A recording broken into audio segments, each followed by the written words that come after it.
Anne of Avonlea, Chapter 27. An afternoon at the stone house. "Where are you going all dressed up, Anne?" Davy wanted to know. "You look bully in that dress." Anne had come down to dinner in a new dress of pale green muslin, the first colour she had worn since Matthew's death. It became her perfectly, bringing out all the delicate flower-like tints of her face and the gloss and burnish of her hair. "Davy, how many times have I told you that you mustn't use that word?" she rebuked. "I'm going to Echo Lodge." "Take me with you," entreated Davy. "I would if I were driving, but I'm going to walk, and it's too far for your 8-year-old legs. Besides, Paul is going with me, and I fear you don't enjoy yourself in his company." "Oh, I like Paul lots better than I did," said Davy, beginning to make fearful inroads into his pudding. "Since I got pretty good myself, I don't mind his being gooder so much. If I can keep on, I'll catch up with him some day, both in legs and goodness.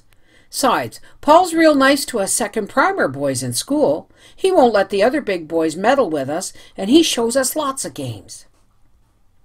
"How came Paul to fall into the brook at noon hour yesterday?" asked Anne.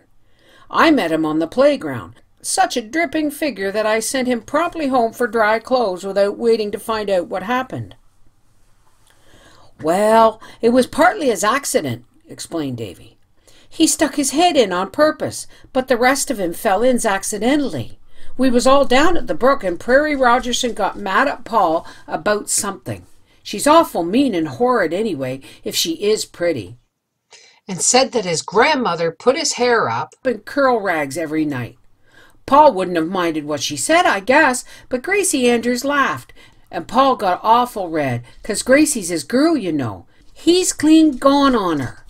Brings her flowers and carries her books as far as the shore road. He got as red as a beet and said his grandmother didn't do any such thing, and his hair was born curly. And then he laid down on the bank and stuck his head right into the spring to show them. Oh, it wasn't the spring we drink out of," seeing a horrified look on Marilla's face. "It was the little one lower down. But the bank's awful slippy, and Paul went right in.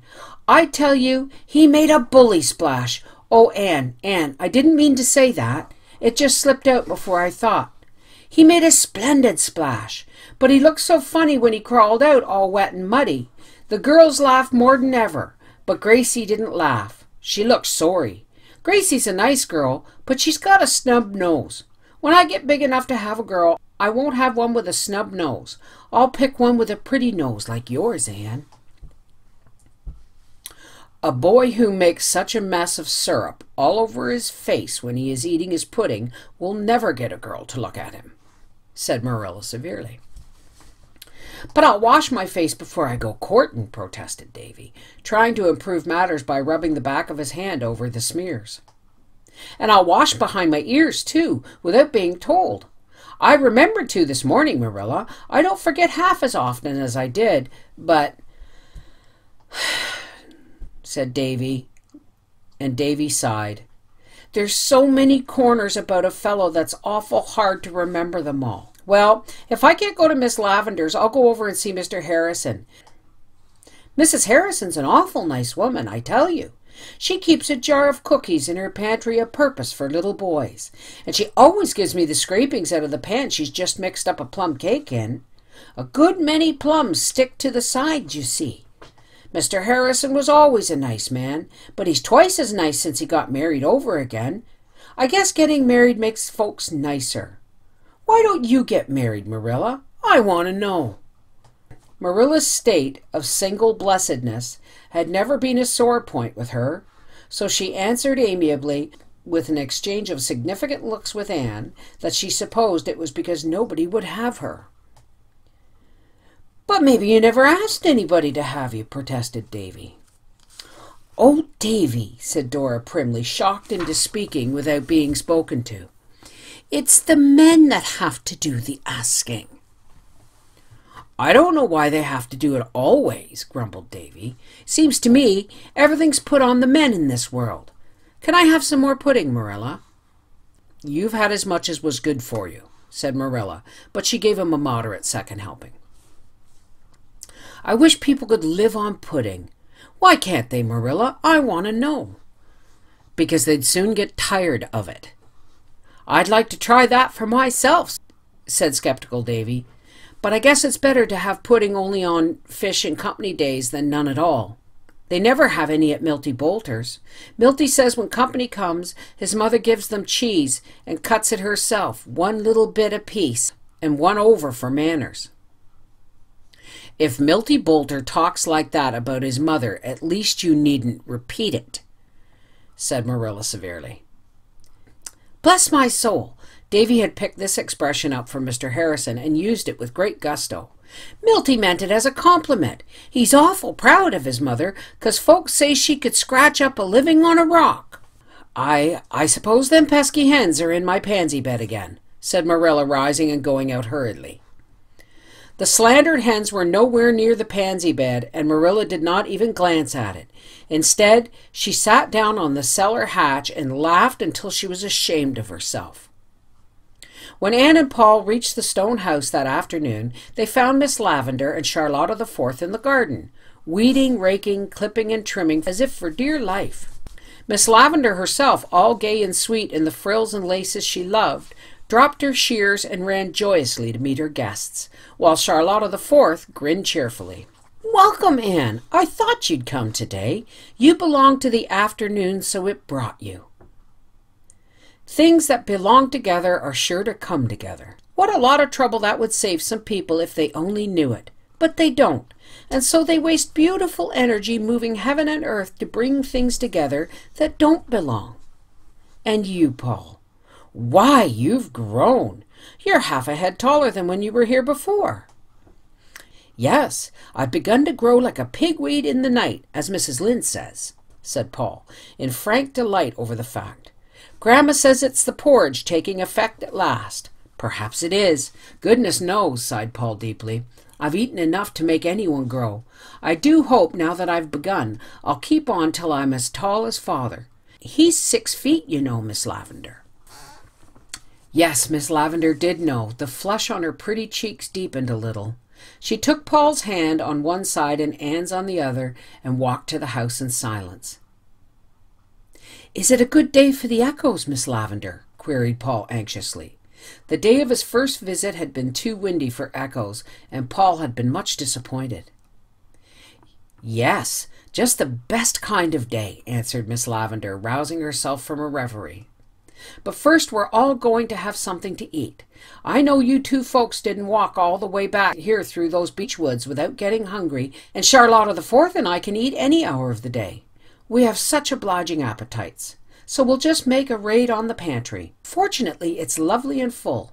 I had a presentiment that I was going to have company today, and Charlotta the Fourth and I prepared. I think you're one of the people who always have nice things in their pantry, declared Paul. Grandma's like that too, but she doesn't approve of snacks between meals. I wonder, he added meditatively, if I ought to eat them away from home when I know she doesn't approve. Oh, I don't think she would disapprove after you've had a long walk. That makes a difference, said Miss Lavendar, exchanging amused glances with Anne over Paul's brown curls. I suppose that snacks are extremely unwholesome. That is why we have them so often at Echo Lodge. We, Charlotta the Fourth and I, live in defiance of every known law of diet. We eat all sorts of indigestible things whenever we happen to think of it, day or night, and we flourish like green bay trees. We are always intending to reform. When we read an article in a paper warning us against something we like, we cut it out and pin it on the kitchen wall so that we'll remember it. But we never can somehow, until after we've gone and eaten that very thing. Nothing has ever killed us yet, but Charlotta the Fourth has been known to have bad dreams after we had eaten donuts and mince pie and fruit cake before we went to bed. Grandma lets me have a glass of milk and a slice of bread and butter before I go to bed, and on Sunday nights she puts jam on the bread, said Paul. So I'm always glad when it's Sunday night, for more reasons than one. Sunday is a very long day on the shore road. Grandma says it's all too short for her, and that Father never found Sundays tiresome when he was a little boy. It wouldn't seem so long if I could talk to my rock people, but I never do that because Grandma doesn't approve of it on Sundays. I think a good deal, but I'm afraid my thoughts are always worldly. Grandma says we should never think anything but religious thoughts on Sunday. But teacher here said once that every really beautiful thought was religious, so no matter what it was about, or what day we thought it on. But I feel sure Grandma thinks that sermons and Sunday school lessons are the only things you can think truly religious thoughts about. And when it comes to a difference of opinion between Grandma and teacher, I don't know what to do. In my heart, Paul laid his hand on his breast and raised his very serious blue eyes to Miss Lavender's immediately sympathetic face. I agree with teacher. But then, you see, Grandma has brought Father up her way and made a brilliant success of him. And teacher has never brought anybody up yet, though she's helping with Davy and Dora. But you can't tell how they'll turn out until they are grown up. So sometimes I feel as if it might be safer to go by Grandma's opinions. I think it would, agreed Anne solemnly. Anyway, I dare say that if your Grandma and I both got down to what we really do mean under our different ways of expressing it, we'd find out we both mean the same thing. You'd better go by her way of expressing it, since it's been the result of experience. And we will have to wait until we see how the twins do turn out before we can be sure that my way is equally good. After lunch, they went back to the garden, where Paul made the acquaintance of the echoes, to his wonder and delight, while Anne and Miss Lavender sat on the stone bench under the poplar and talked. "So you're going away in the fall," said Miss Lavender wistfully. "I ought to be glad for your sake, Anne, but I'm horribly, selfishly sorry. I shall miss you so much. Oh, sometimes I think it's no use to make friends. They only go out of your life after a while and leave a hurt that is worse than the emptiness was before they came." That sounds like something Miss Eliza Andrews might say, but never Miss Lavender, said Anne. Nothing is worse than emptiness, and I'm not going out of your life. There are such things as letters and vacations. Dearest, I'm afraid you're looking a little pale and tired. "Oh, hoo, hoo, hoo," went Paul on the dike, where he had been making noises diligently, not all of them melodious in the making, but all coming back transmuted into the very gold and silver of sound by the fairy alchemists over the river. Miss Lavender made an impatient movement with her pretty hands. "I'm just tired of everything, even the echoes. There's nothing in my life but echoes, echoes of lost hopes and dreams and joys. They're beautiful and mocking. Oh, Anne, it's horrid of me to talk like this when I have company. It's just that I'm getting old and it doesn't agree with me. I know I'll be fearfully cranky by the time I'm 60, but perhaps all I need is a course of blue pills." At this moment, Charlotta the Fourth, who had disappeared after lunch, returned and announced that the northeast corner of Mr. John Kimball's pasture was red with early strawberries, and wouldn't Miss Shirley like to go and pick some? "Early strawberries for tea!" exclaimed Miss Lavender. "Oh, I'm not so old as I thought, and I don't need a single blue pill. Girls, when you come back with your strawberries, we'll have tea out here under the silver poplar. I'll have it all ready for you with homegrown cream." Anne and Charlotta the Fourth accordingly betook themselves back to Mr. Kimball's pasture, a green remote place where the air was as soft as velvet and fragrant as a bed of violets and golden as amber. "Oh, isn't it sweet and fresh back here?" breathed Anne. "I just feel as if I were drinking in the sunshine." "Yes, ma'am, so do I." "That's exactly how I feel too, ma'am," agreed Charlotta the Fourth, who would have said precisely the same thing if Anne had remarked that she felt like a pelican of the wilderness. Always after Anne had visited Echo Lodge, Charlotta the Fourth mounted to her little room over the kitchen and tried before her looking-glass to speak and look and move like Anne. Charlotta would never flatter herself that she quite succeeded, but practice makes perfect, as Charlotta had learned at school, and she fondly hoped that in time she might catch the trick of that dainty uplift of chin, that quick, starry outflashing of eyes, that fashion of walking as if you were a bough swaying in the wind. It seemed so easy when you watched Anne. Charlotta the Fourth admired Anne wholeheartedly. It was not that she thought her so very handsome. Diana Barry's beauty of crimson cheek and black curls was much more to Charlotta the Fourth's tastes than Anne's moonshine charm of luminous grey eyes and the pale, ever-changing roses of her cheeks. "But I'd rather look like you than be pretty," she told Anne sincerely. Anne laughed, sipped the honey from the tribute, and cast away the sting. She was used to taking her compliments mixed. Public opinion never agreed on Anne's looks. People who had heard her called handsome met her and were disappointed. People who had heard her called plain saw her and wondered where the other people's eyes were. Anne herself would never believe that she had any claim to beauty. When she looked in the glass, all she saw was a little pale face with 7 freckles on the nose thereof. Her mirror never revealed to her the elusive, ever-varying play of feeling that came and went over her features like a rosy, illuminating flame, or the charm of dream and laughter alternating in her big eyes. While Anne was not beautiful in a strictly defined sense of the word, she possessed a certain evasive charm and distinction of appearance that left beholders with a pleasurable sense of satisfaction in that softly rounded girlhood of hers, with all its strongly felt potentialities. Those who knew Anne best felt, without realizing they felt it, that her greatest attraction was the aura of possibility surrounding her, the power of future development that was in her. She seemed to walk in an atmosphere of things about to happen. As they picked, Charlotta the Fourth confided to Anne her fears regarding Miss Lavendar. The warm-hearted little handmaiden was honestly worried over her adored mistress's condition. "Miss Lavendar isn't well, Miss Shirley, ma'am." "I'm sure she isn't, though she never complains. She hasn't seemed like herself this long while, ma'am. Not since that day you and Paul were here together before. I feel sure she caught cold that night, ma'am. After you and him had gone, she went out and walked in the garden for long after dark with nothing but a shawl on her. There was a lot of snow on the walks, and I feel sure she got a chill, ma'am. Ever since then I noticed her acting tired and lonesome-like. She don't seem to take an interest in anything, ma'am. She never pretends company's coming, nor fixes up for it. Nor nothing, ma'am. It's only when you come that she seems to chirk up a bit. And the worst sign of all, Miss Shirley, ma'am," Charlotta the Fourth lowered her voice as if she were about to tell some exceedingly weird and awful symptom indeed, "is that she never gets cross now when I breaks things. Why, Miss Shirley, ma'am, yesterday I broke a green and yeller bowl that always stood on the bookcase. Her grandmother brought it out from England, and Miss Lavendar was awful choice of it. I was dusting it just as careful, Miss Shirley, ma'am, and it slipped out so fashion afore I could grab hold of it and broke into 40 million pieces.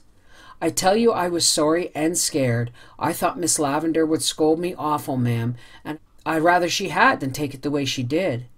She just come in and hardly looked at it and said, 'It's no matter, Charlotta. Take up the pieces and throw them away.' Just like that, Miss Shirley, ma'am. Take up the pieces and throw them away, as if it wasn't her grandma's bowl from England. Oh, she isn't well, and I feel awful bad about it. She's got nobody to look after her but me." Charlotta the Fourth's eyes brimmed with tears. Anne patted the little brown paw holding the cracked pink cup sympathetically. "I think Miss Lavendar needs a change, Charlotta. She stays up here alone too much. Can't we induce her to go away for a little trip?" Charlotta shook her head, with its rampant bows, disconsolately. "I don't think so, Miss Shirley, ma'am. Miss Lavendar hates visiting. She's only got 3 relations she ever visits, and she says she just goes to see them as a family duty. Last time she went, she came home and she said she wasn't going to visit for family duty no more. 'I've come home in love with loneliness, Charlotta,' she says to me, 'and I never want to stray from my own vine and fig tree again. My relations try so hard to make an old lady of me, and it has a bad effect on me.' Just like that, Miss Shirley, ma'am. It has a very bad effect on me. So I don't think it would do any good to coax her to go visiting." "We must see what can be done," said Anne decidedly, as she put the last possible berry in her pink cup. "Just as soon as I have my vacation, I'll come through and spend a whole week with you. We'll have a picnic every day and pretend all sorts of interesting things, and see if we can't cheer Miss Lavendar up." "That will be the very thing, Miss Shirley, ma'am," exclaimed Charlotta the Fourth in rapture. She was glad for Miss Lavendar's sake, and for her own too. With a whole week in which to study Anne constantly, she would surely be able to learn how to move and behave like her. When the girls got back to Echo Lodge, they found that Miss Lavendar and Paul had carried the little square table out of the kitchen to the garden and had everything ready for tea. Nothing ever tasted so delicious as those strawberries and cream, eaten under a great blue sky, all curdled over with fluffy white clouds, in the long shadows of the wood with its lispings and murmurings. After tea, Anne helped Charlotta wash the dishes in the kitchen while Miss Lavendar sat on the stone bench with Paul and heard all about his rock people. She was a good listener, this sweet Miss Lavendar, but just at the last it struck Paul that she had suddenly lost interest in the twin sailors. "Miss Lavendar, why do you look at me like that?" he asked gravely. "How do I look, Paul?" "Just as if you were looking through me at somebody I put you in mind of," said Paul, who had the occasional flashes of uncanny insight that it wasn't quite safe to have secrets when he was about. "You do put me in mind of somebody I knew long ago," said Miss Lavendar dreamily. "When you were young?" "Yes, when I was young. Do I seem very old to you, Paul?" "Do you know, I can't make up my mind about that," said Paul confidentially. "Your hair looks old. I've never seen a young person with white hair. But your eyes are as young as my beautiful teacher's when you laugh. I tell you what, Miss Lavendar," Paul's voice and face were solemn as a judge's, "I think you would make a splendid mother.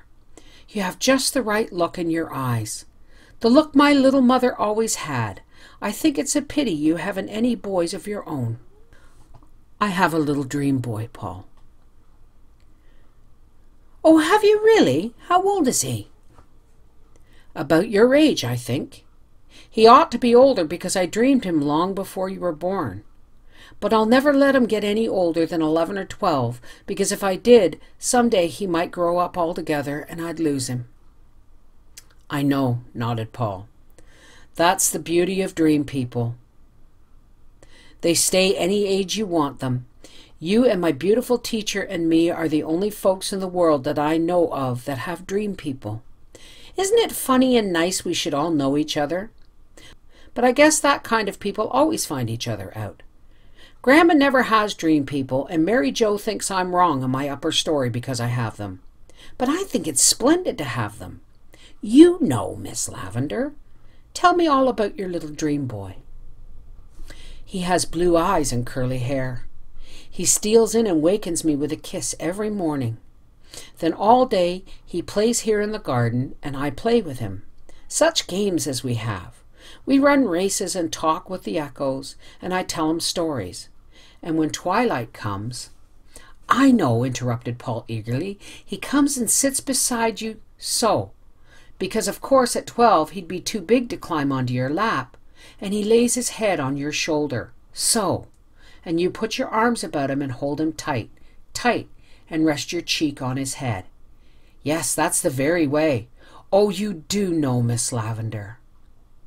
Anne found the two of them there when she came out of the stone house, and something in Miss Lavendar's face made her hate to disturb them. "I'm afraid we must go, Paul, if we want to get home before dark. Miss Lavendar, I'm going to invite myself to Echo Lodge for a whole week pretty soon." "If you come for a week, I'll keep you for 2, threatened Miss Lavendar.